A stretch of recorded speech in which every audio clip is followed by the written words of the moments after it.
magical drawing ideas. Hello, my young artists. I'm Tanya. Welcome to my drawing lesson. Today we will draw and color our own magic drawing step by step. Take a piece of paper, use your imagination, and let's get started. Today I want to paint lipstick, nail polish, and a comb together with you. Then we will color our drawing. And at the end we will decorate the background. Repeat after me.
Our magic drawing is ready. Now let's color it.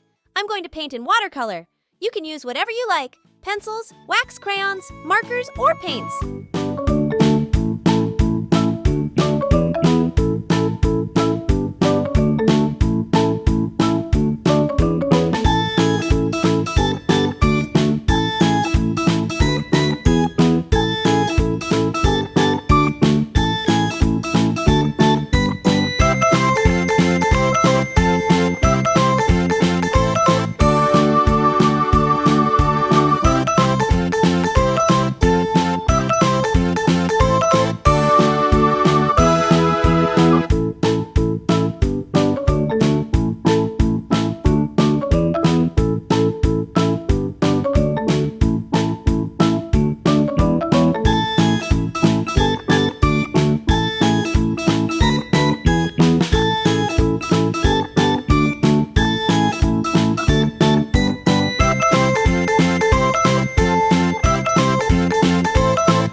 colorful our drawing turned out. But it seems to me that something else is missing? What do you think? Maybe we can decorate our painting with small, simple details. Sequins. Let's try it.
Subscribe to my channel and learn to draw with me easily and fun.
If you like this video, then please like and subscribe to my channel. See you in the next video!